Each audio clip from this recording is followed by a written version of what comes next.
all to Jacob's annual IEP meeting. My name is Bryn, and I am Jacob's special education teacher. I'm also going to be facilitating Jacob's meeting today. So if we can go around and have everyone introduce themselves and then state their relationship to Jacob or their position, that would be a great way to start.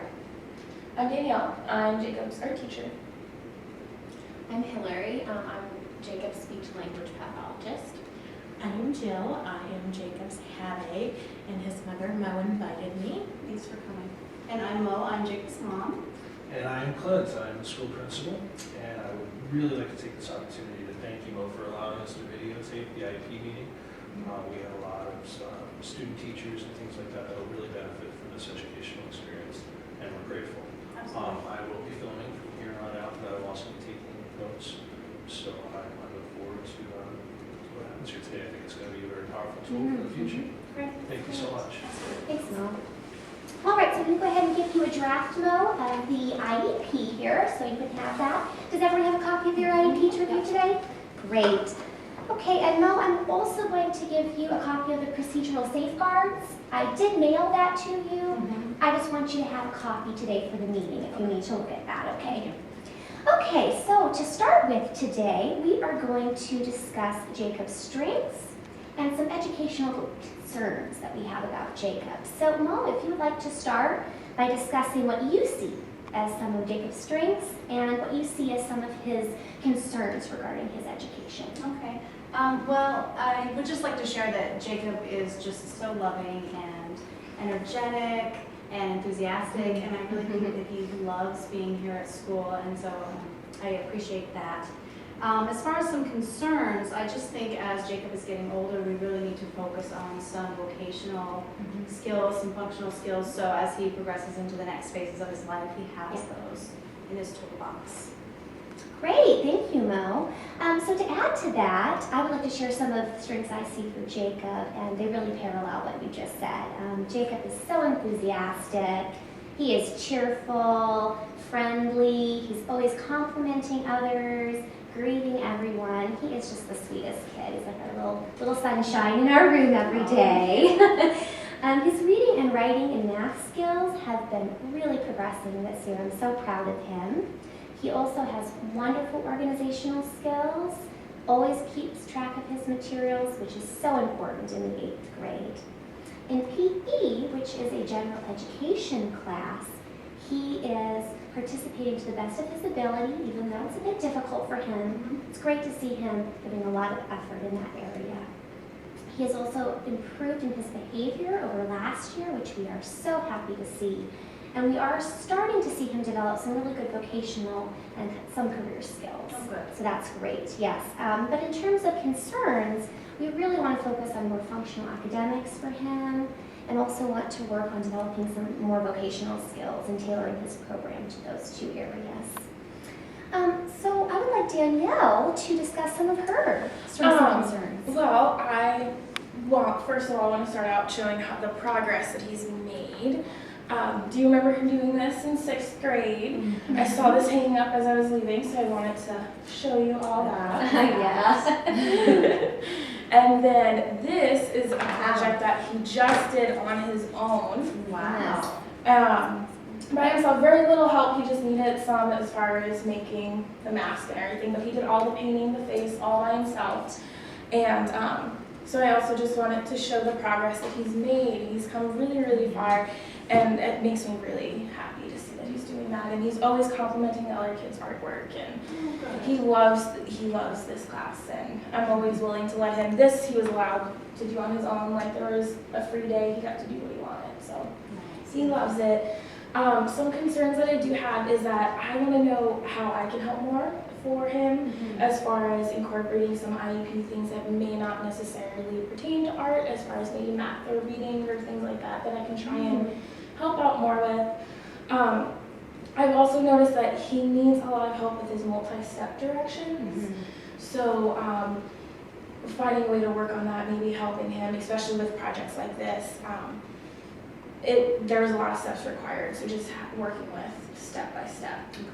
Okay. And I've also noticed with this one, there's a lot of work with rulers I was having a hard time with, so I don't know if there's anything going on with math with that. Yes, and both of those areas, the multi-step directions and the use of the ruler as well, are going to come up when we discuss his goals. So we will be covering those areas as well. So thank you for bringing those up for us. Thanks. All right, so is there any other comments that anyone would like to share for that section?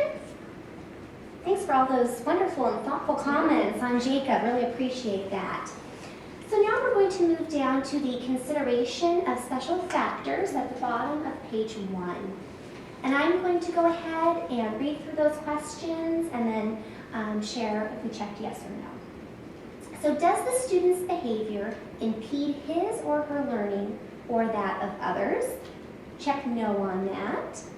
Does the student have communication needs?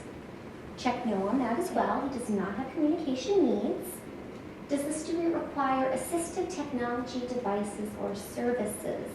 Also check no on that one as well. I have a question about that. Oh yeah.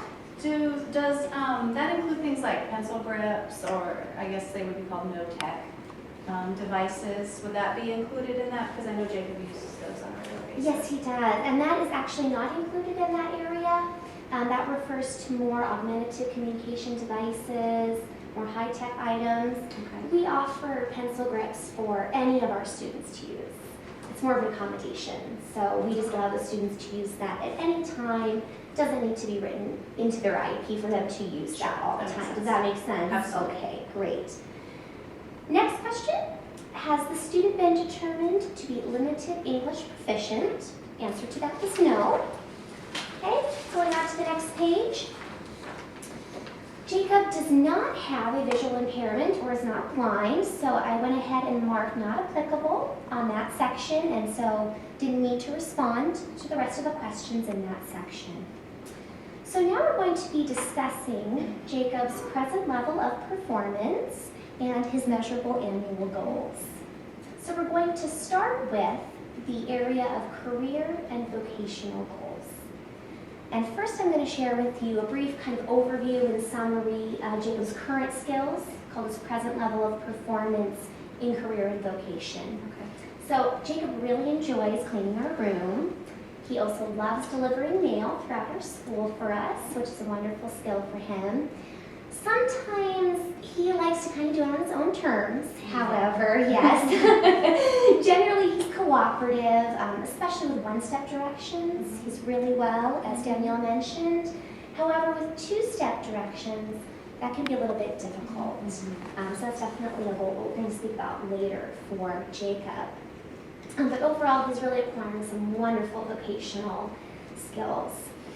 So do you have any questions on that section? So I have seen that at home too. Okay, That yes. if it's more than a one-step direction, he struggles with that. But what I'm wondering is how you handle that when he isn't cooperative. If you say he likes to do things on his own terms, which I completely understand, but how's that handled then, if he just doesn't want to do it? You know what, we are actually going to wait and discuss that if you don't mind.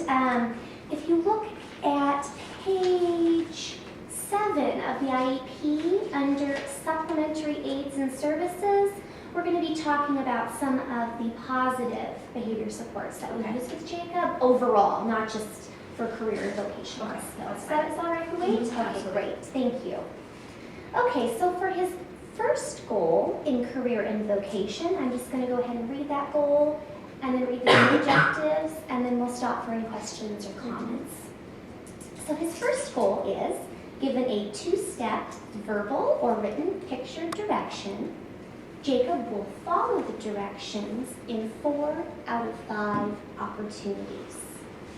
And his first objective under this goal is, given a two-step verbal or written picture direction, Jacob will follow the directions in 2 out of 5 opportunities. Now the next objective is that given a two-step verbal or written picture direction, Jacob will follow the directions in 3 out of 5 opportunities. So we're working up to 4 out of 5 opportunities that he'll follow those two-step verbal or written directions. All right, so is there any questions on that goal at this point? All right, so we're going to go ahead and move on then to the area of math skills. And again, I'm just going to give a brief summary of his current skill level. Okay. So Jacob is able to count objects correctly up to 16. He's also able to read numbers up to 60. He can join sets of numbers by counting them and matching numbers to the correct quantity. He accurately writes his numbers in sequence up to 10. In terms of telling time, he is able to tell time independently on a digital clock. However, on an analog clock, he can only tell it to the hour. Okay. He also knows the name of his 4 coins, and he does know the value of both a penny and a nickel. And with multiple prompts for the dollar and change portions of a purchase price, he is able to round to the next highest dollar up to $10 amounts. And when given manipulatives, he is actually able to add and subtract with single-digit numbers when we remind him to use those manipulatives. He also has wonderful graphing skills and really enjoys that area.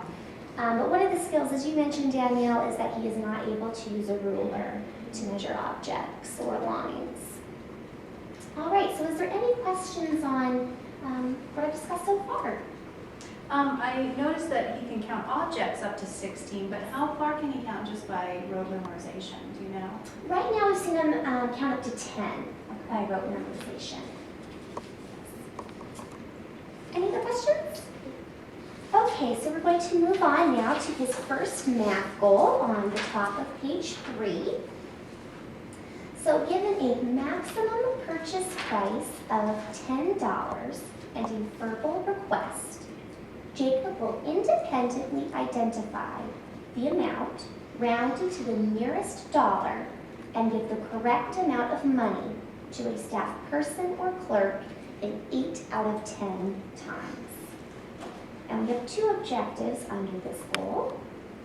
Given a maximum purchase price of $10 with a verbal request, Jacob will identify the amount rounded to the nearest dollar and give the correct amount of money to a staff person or clerk with 2 prompts 8 out of 10 times.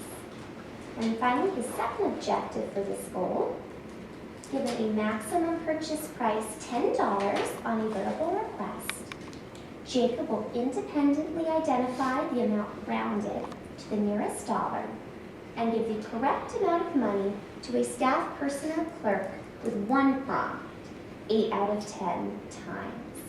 So is this just a functional skill so he can eventually do things like groceries or pay for a meal at a restaurant, things like that? Yes, this is definitely a very functional math skill. We're looking at it from the terms of a life skill that will increase his independence. We actually have a store in our school. I don't know if you're aware of that. So he can practice purchasing items that he wants, food or clothing or books that he wants. And he might also have the opportunity in the future to work in this store and have to work on that other end of using money as well. So yes, that's where that goal comes from. Okay. Any other questions?